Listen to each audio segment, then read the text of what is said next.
the cashback project. Before we come to First Minister's questions, members will wish to join me in welcoming to the gallery from the National Assembly of Wales the Presiding Officer Rosemary Butler and Deputy Presiding Officer David Melding.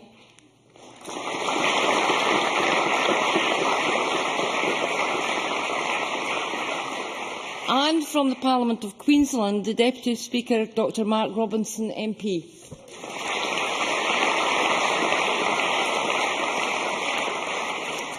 Question number 1, Joanne Lamont. Thank you, Presiding Officer. To ask the First Minister what engagements he has planned for the rest of the day. First Minister. Well, later today I'll join the other party leaders for a photo call in support of the Disasters Emergency Committee's ongoing emergency appeal in response to the humanitarian situation in Syria. Millions of men, women and children who have fled the violence are trying to survive in freezing temperatures. They desperately need food, shelter and medical care. I am pleased to announce the Scottish Government is today pledging £100,000 towards that appeal, meaning that the running total from donations in Scotland is now £467,000. I urge everyone, and I know this call will be echoed across the Chamber, to help the Disasters and Emergency Committee meet their target of £500,000. Joanne Lamont. Can I welcome what the First Minister has said and hope that we can do a small bit to signal to people in Scotland to continue their generosity in supporting people in these terrible situations. On Saturday, I met with a young girl who is in her 6th year at a school in my constituency. She has 8 ones at standard grade, 5 A's at higher, and is studying for 3 advanced hires at school and a 4th at her local college. She wants to be a doctor, but hasn't been able to get even one interview at Scottish University to study medicine. Can the First Minister think why this might be? First Minister. The pressure, obviously, on medical place at university is intense. It has been for some considerable time.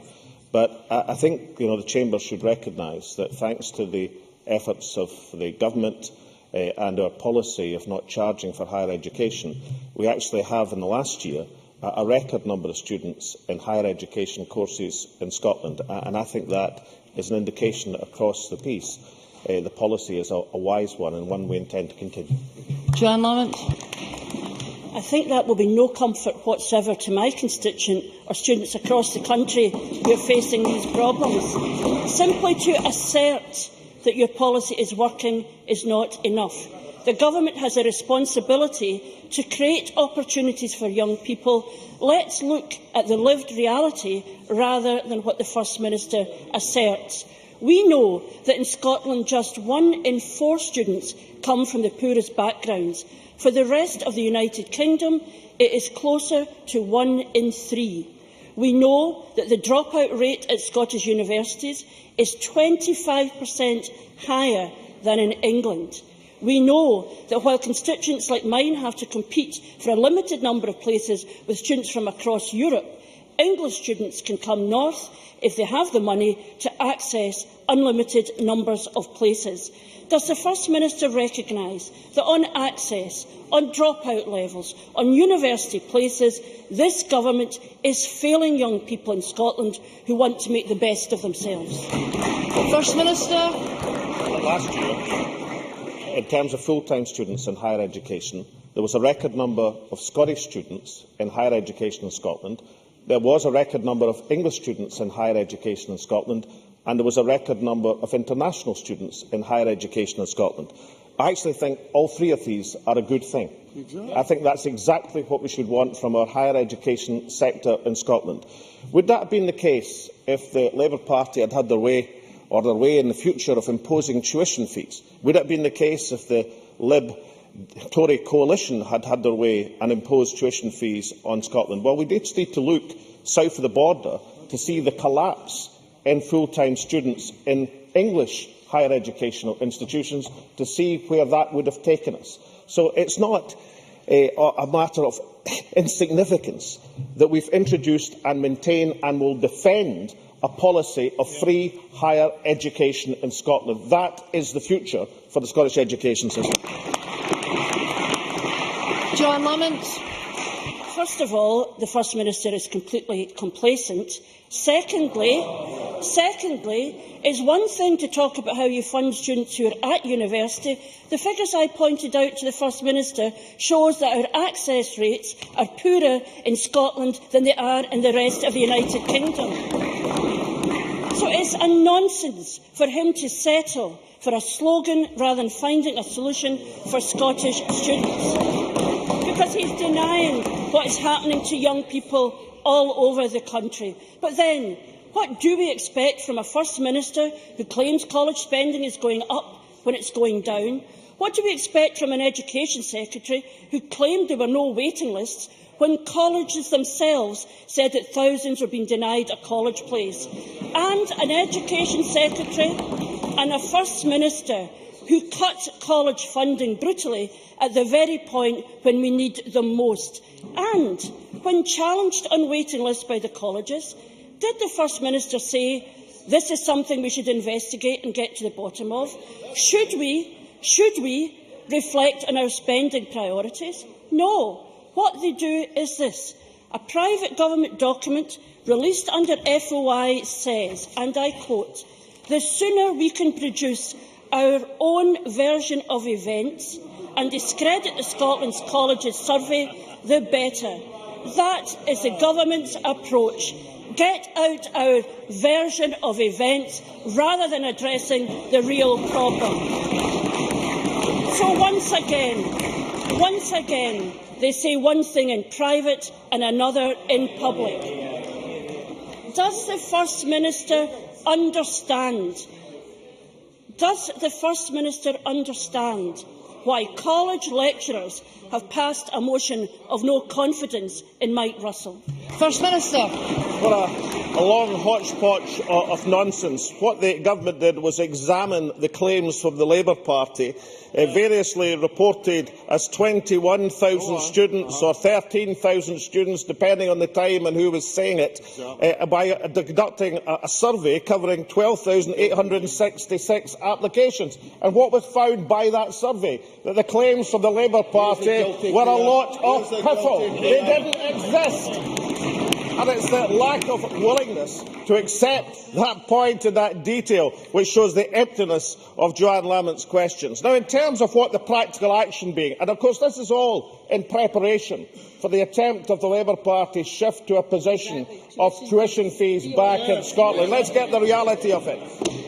In addition to having a tuition fee policy, in addition to the funding deal for universities, which everybody across the sector regarded as excellent, we provided £16 million for extra funded places at university for this coming year, providing over 2,900 additional funded places, including over 1,000 to increase articulation, 727 to widen access, 850 additionally to postgraduate places, and 342 undergraduate places for key sectors. That is practical and detailed action to address these things. But can I just say, in a week where the Labour Party's hypocrisy has been blatant for all to see, that a party which voted against legislation to widen access is in no position to complain about the lack of access in Scotland. Joanne Lamont. Order. Ms Lamont. I can live with the First Minister insulting my intelligence. He insults the intelligence of every young person across Scotland with that nonsense. Because the issue of college places absolutely describes the First Minister's approach. If you don't like what people say, shoot the messenger. It wasn't the Labour Party who said there were college waiting lists. It was the colleges Scotland themselves. And how dare he show such disrespect to people who are living with the cuts that he's imposing on their sector? The First Minister boasts the rocks will melt with the sun, as if everything in our education sector was perfect. He needs to recognise that for too many Scots, the rocks will melt in the sun before they get a place at a Scottish university or college. He denies He denies the existence of young people waiting for college places when he should be helping them. He promises to turn our schools from good to great when half of teachers admit they are unprepared for the new curriculum, maths examiners are quitting and teachers are voting to strike. And Mr Russell sits there and his only answer in his speech is to say that we need independence rather than addressing the problems that young people face now.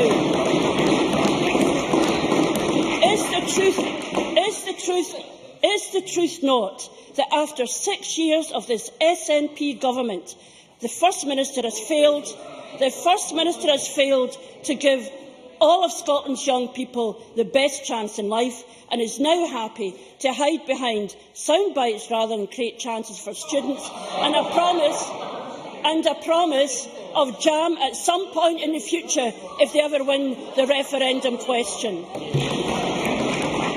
First Minister. Let's see if we can deal with this stuff in turn. First Minister. Firstly, John Lamont claimed that it wasn't the Labour Party who said it. Here's a Labour Party news release from the 26th of October last year. Over 21,000, according to Hugh Henry, over 21,000 are on college waiting lists, according to Hugh Henry.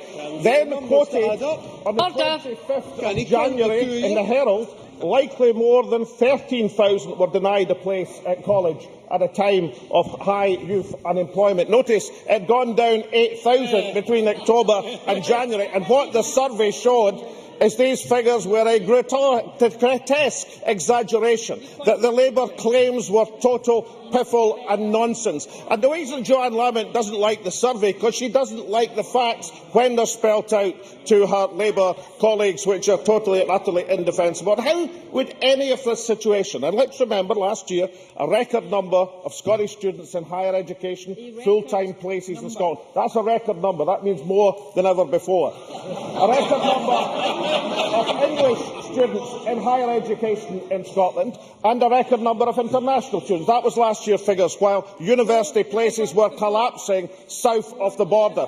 Why were they collapsing south of the border? Because they increased punitive tuition fees. What is the Labour Party wanting to do? Increase tuition fees in Scotland.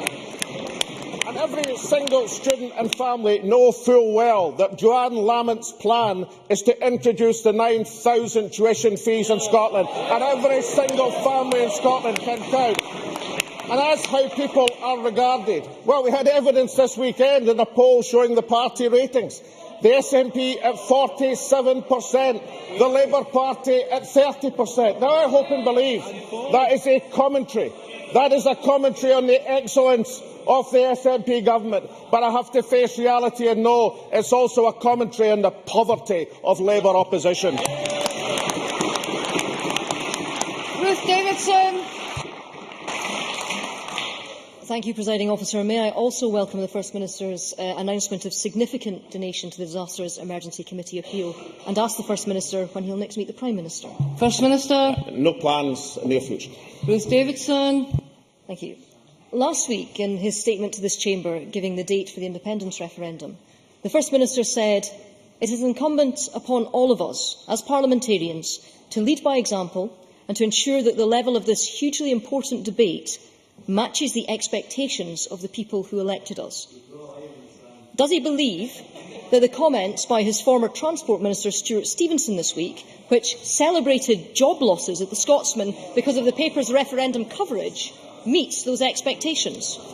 First Minister. I regret job losses at the Scotsman. I regret job losses at BBC Scotland. I think all of us should be united in seeing within the Scottish media serious problems at the present moment. That is the government's policy. That's what we believe. And I really don't think that individual tweets should be regarded as a matter of policy. Every one of us should be concerned about job losses across the Scottish media. That should unite us, because part of the debate that we're having in Scotland, part of that debate should be having that debate reported, articulated and covered and criticised and analysed by a healthy, vibrant media. The fact that there are many indications of serious difference across our media should be a matter of regret to us all. Ruth Davidson. So playing down Mr Stevenson's comments, but that's a slightly different approach from the First Minister than his Euro MP Alan Smith, who leapt to Mr Stevenson's defence, saying that serious journalists complaining about the tweet was a symptom of the problem.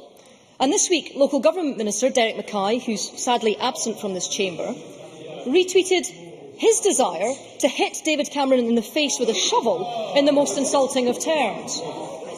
We've also had MSP James Dornan saying that a party for saving the Union is like supping with the devil. Even worse, we've had the First Minister's aide, Joan McAlpine MSP, taking to the pages of a national newspaper to compare the UK to an abusive marriage. And shamefully, we've had Councillor David Berry forced to resign for saying that the UK is akin to the slave trade. Of course, all of this stems from the top. Didn't the First Minister open the floodgates by calling a BBC executive a Nazi official after failing to bully his way onto the TV as a rugby pundit? Presiding Officer,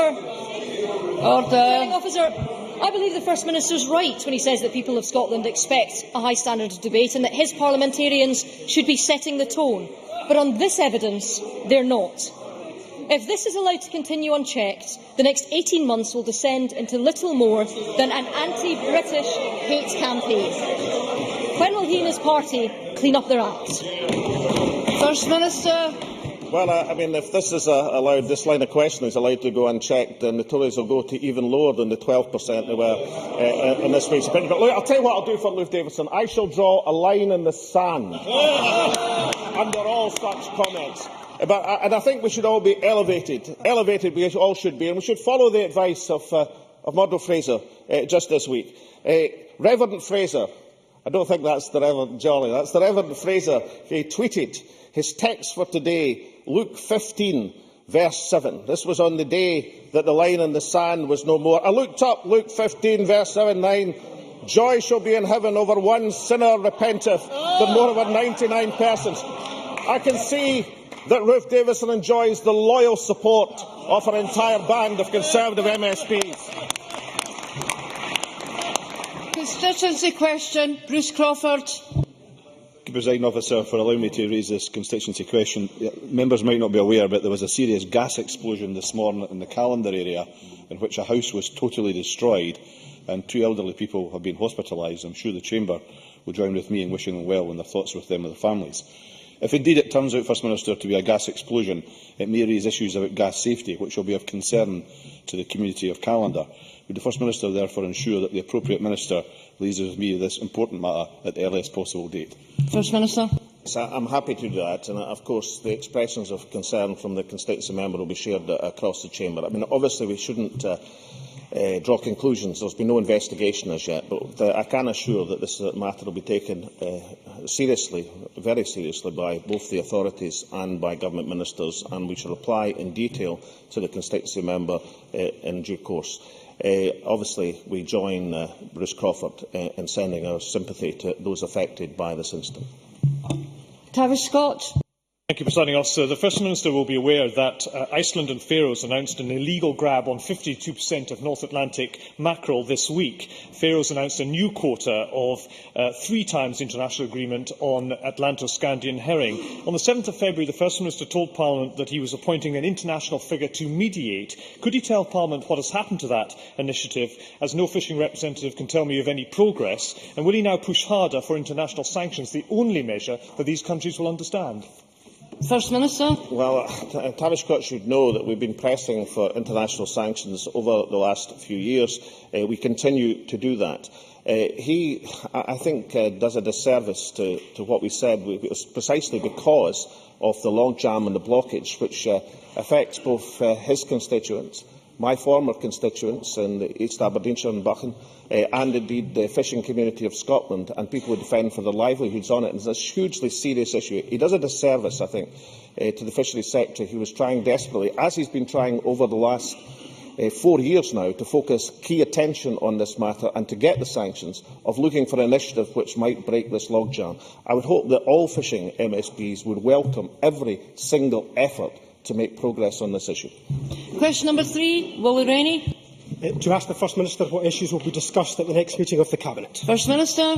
Issues of importance to the people of Scotland. Willie Rennie. Investing in a child before they are 3 can change their life forever. Yet at the weekend, I heard the First Minister say he was going to delay a transformation in childcare until 2016 at the earliest. He'll turn his back on progress until he gets a yes vote. In England, they're helping 40% of 2-year-olds. That would be 24,000 children here in Scotland. They are doing it with the same budget constraints he is under. They have a determination to make a change. Why is the First Minister wielding a veto? Why has he put his referendum before Scotland's children? First Minister. Let's start with what we've already done in terms of childcare. When we took office, the childcare provision was at 412.5 hours.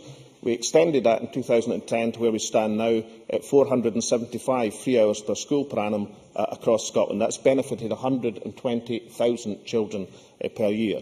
As he knows, we now have a legislative framework to move to 600 hours, which is greater for 3- and 4-year-olds than that which pertains south of the border. That is going to be another substantial expansion of nursery provision to that minimum of 600 hours. That's an increase of almost 45% since 2007. By any standards, that is a major step forward.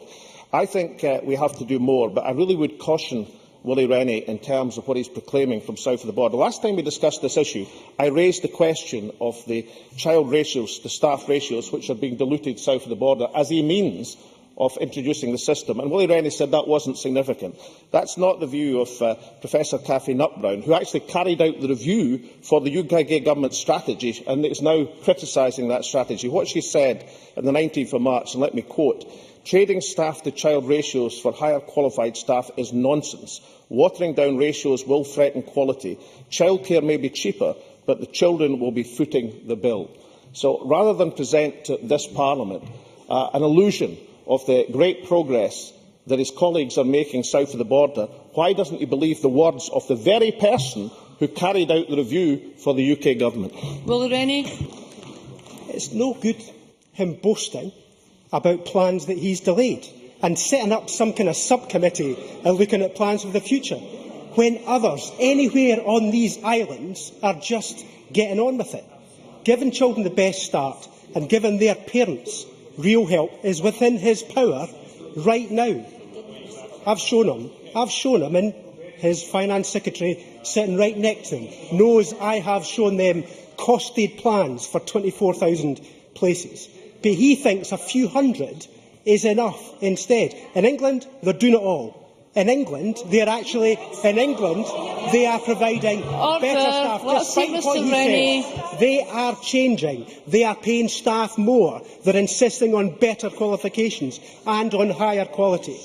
He could match all that right now. 72,000 children could miss out while he delays. He's insisting, and he's refusing to act until he gets his way in the referendum.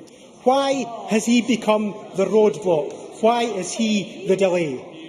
First Minister. Right, okay, let's take 3 things. Firstly, I think the move from 412 hours, which we inherited from the Labour Liberal Democrat coalition, to 600 hours is a major advance for Scotland. Secondly, in terms of transforming where Scotland does in this and looking across Europe to see much better examples which have a significant and beneficial effect on children, but also in terms of women's participation in the workforce.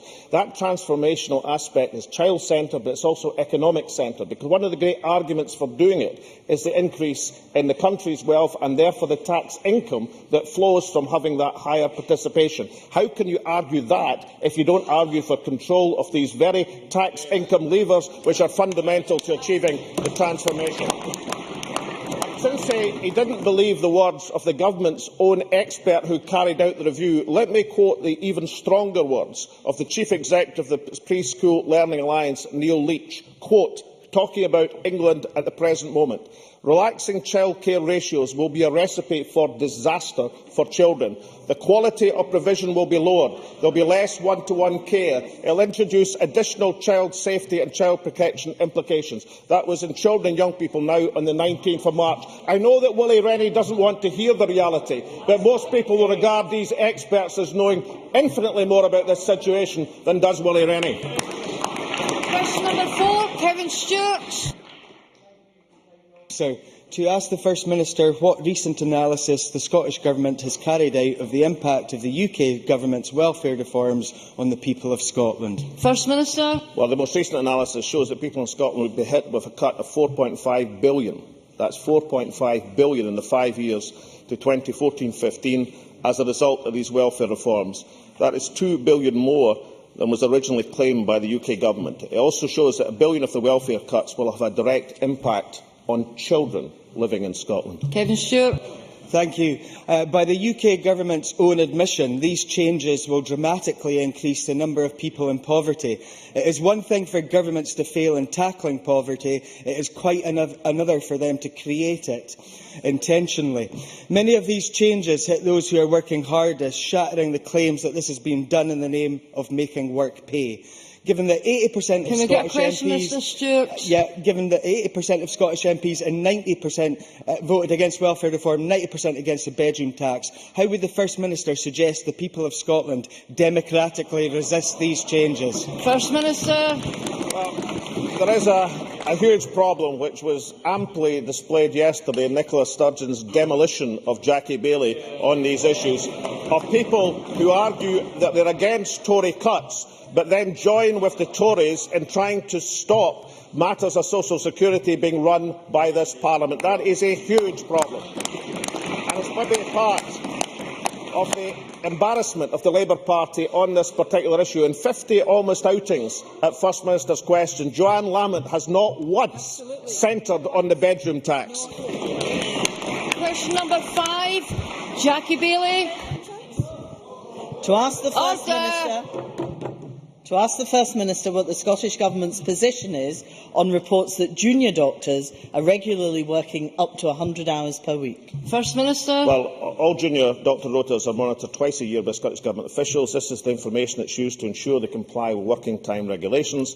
The evidence shows that there are no junior doctor rotas in Scotland which have an average of more than 48 hours per week. Jackie Baillie. Can I thank the First Minister for his response, and does he agree with the words of Tom Berry, the chair of the BMA's Junior Doctors Committee in Scotland, that despite the Working Time Directive, and I quote, there are junior doctors who are still working rotas which include 7 consecutive 13-hour night shifts? It is clear that making junior doctors work 90-hour weeks is not in the spirit of the legislation and can have serious implications for the health and well-being of doctors and, as a result, affect patient care. Does he agree that the practices uncovered by the Channel 4 Dispatches programme are truly concerning and that transparency is needed from boards on the extent of this issue and the impact on patient care? And finally, would he therefore agree that the matter should be independently investigated by Audit Scotland? First Minister. We keep this matter under very close review, and I also looked at the reporting of the Channel 4 programme because I was concerned about some of the claims that were made. And I looked in particular about the words of the Junior Doctor Committee Chairman Tom Berry, who said he regularly worked more than 100 hours over 10 to 12 days. That's over the 2-week shift. He did not claim, as was reported in the press, that this meant he was working over 100 hours in a single week. And it's important to understand that the working time regulations allow that for junior doctors the reference period over which the average of 48 hours a week is to be determined is a 26-week period. And that is why we are so keen and monitor that the working time regulations are kept. It's a serious issue which we treat seriously.